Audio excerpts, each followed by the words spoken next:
Bonjour, je commence une partie sur chess.com. Je rencontre un adversaire classé 2180.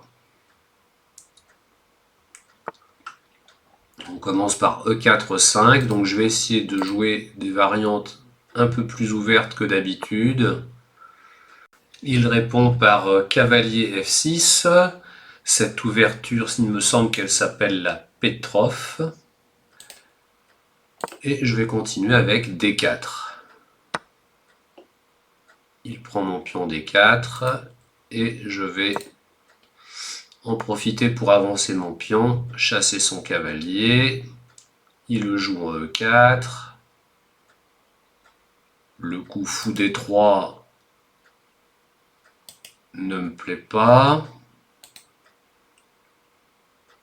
Bon, je vais jouer Dame prend D4. Il faut vraiment que je travaille la théorie. Donc il joue D5, je peux prendre en passant. Je rappelle, la prise en passant, c'est quand un joueur, en avançant son pion de 2 cases, vient se placer à côté d'un pion adverse. L'adversaire peut décider sur le coup suivant, et uniquement sur le coup suivant, de prendre le pion comme s'il n'avait avancé que d'une seule case. S'il ne le fait pas juste après, il ne pourra plus le faire de la partie, en tout cas entre ces deux pions-là. Alors, je pourrais jouer cavalier C3 pour attaquer son pion. Je bloque mon pion C. Si je joue mon pion C, il va jouer son cavalier. J'ai bien envie d'essayer. Allez. Il a joué C6 pour maintenir son pion au centre. Je le prends. Mon objectif, c'est qu'il reste avec un pion isolé au centre. Allez, je vais jouer fou B5 pour aller mettre mon roi à l'abri rapidement. Il joue cavalier C6, donc madame n'est pas attaquée pour l'instant parce que son cavalier est cloué. Je joue petit roc. Et je vais essayer d'aller attaquer son pion D5. Tel l'objectif de la manœuvre. Il joue fou C5.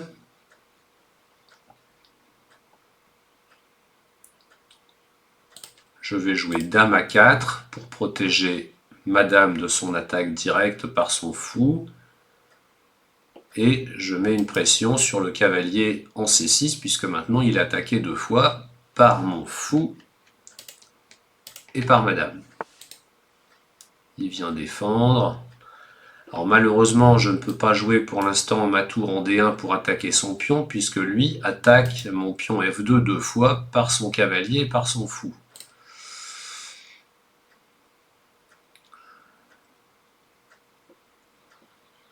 Donc je vais essayer d'attaquer son cavalier. Donc ce qui va m'embêter là, c'est s'il joue A6. Non, donc ça ne m'embête pas. Je reprends. Et maintenant il joue A6. Donc l'idée c'est que si jamais j'enlève mon fou, que je joue mon fou quelque part, il pourra jouer cavalier prend E5. Et madame sera attaquée par son fou. Et je vais perdre un pion. Donc là, j'ai pas trop le choix, j'ai l'impression.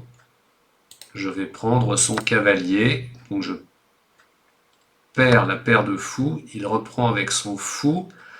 Donc il conserve son pion isolé, mais il attaque madame.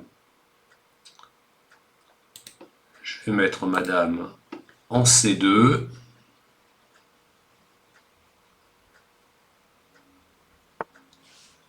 Il joue tour C1 pour mettre, tour C8 pour mettre un vis-à-vis avec madame.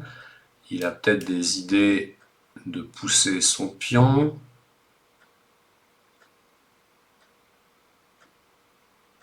J'aurais peut-être dû jouer dame B3.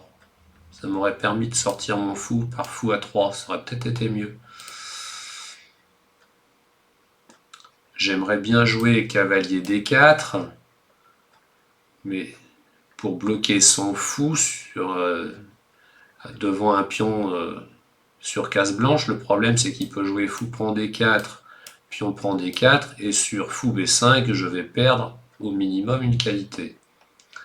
Donc tout ça parce que ma dame est mal placée en C2. Dame 2, j'ai le même problème. Bon, ma tour, je vais l'enlever d'ici et je vais jouer tour D1. Moi aussi, je fais un vis-à-vis avec sa dame. Il joue H6 peut-être pour m'empêcher fou G5 ou cavalier G5. Je vais jouer dame 2 pour menacer E6. Alors mes idées sont des idées vraiment à court terme en ce moment là. Il faudrait que j'essaie de voir un peu plus loin. Donc il a joué petit roc. Alors est-ce que je vais attaquer le petit roc? Le problème c'est que mes pièces, il faudrait que je les fasse jouer un peu. Je vais jouer fou E3 pour finir le développement de mes pièces. Donc son fou est attaqué, il va faire quelque chose, peut-être contre-attaquer sur madame, il aurait pu jouer fou B5 pour contre-attaquer sur madame, mais il a préféré reculer son fou. Alors moi je vais avancer mon pion en C4 parce que mon pion C3 ne me plaît pas.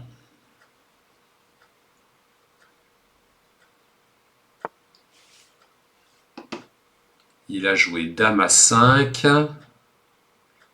de façon à pouvoir soit prendre mon pion ou enlever, si jamais je prends le pion, enlever sa dame du clouage.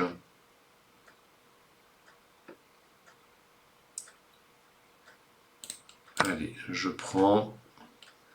Il va reprendre avec son fou normalement. Et je vais...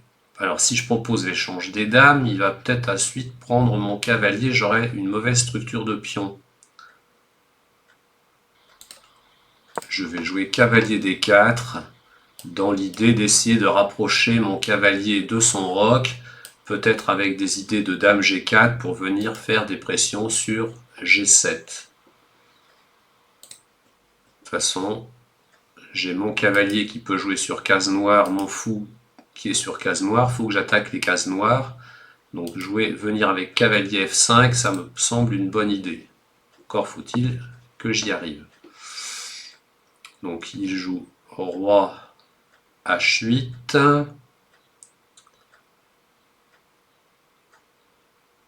Je vais jouer cavalier F5. Donc j'attaque son fou. Il peut le défendre facilement.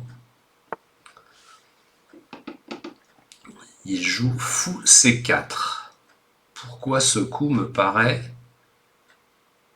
pas bien?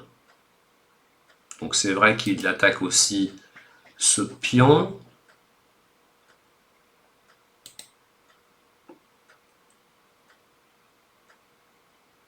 Moi j'ai envie de jouer dame H5, ça me semble bien ça.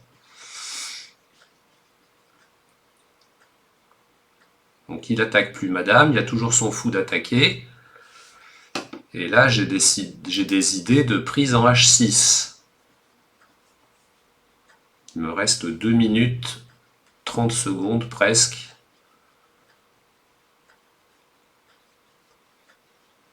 Encore une fois, il va falloir que je gère un Zeitnot. Le Zeitnot, c'est quand on est en fin de partie et qu'on n'a plus beaucoup de temps pour jouer. Donc comme dans toutes mes parties, il n'y a pas d'ajout de temps à chaque coup. Donc les 10 minutes écoulées et la partie se termine. Il a pris, je viens prendre en H6. Donc ça me permet de maintenir la défense de mon cavalier. Et là j'ai une grosse menace avec fou prend G7 qui fait un échec double et qui me permet d'aller faire mat. Qu'est-ce qu'il a prévu contre ça? il a pris tout simplement.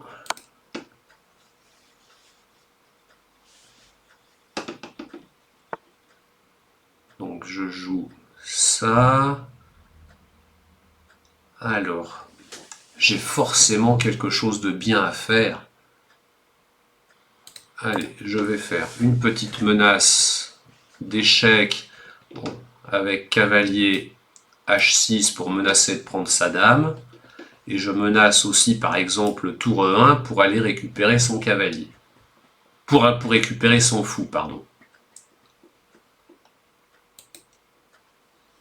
Donc ça fait plusieurs choses qu'il doit voir. Je peux aussi envisager des coups comme tour 4. Alors là, par contre, ça me plaît pas. Mais si ça me plaît, ça. Hop, allez, cavalier H6. Et je gagne sa dame. J'ai plus beaucoup de temps.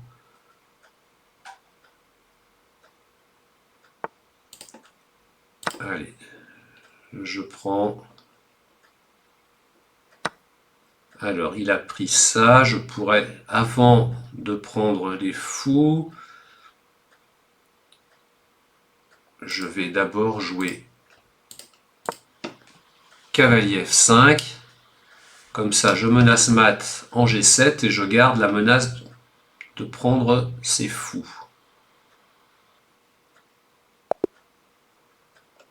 Et il abandonne. Donc je vous remercie de votre attention. À bientôt. Au revoir.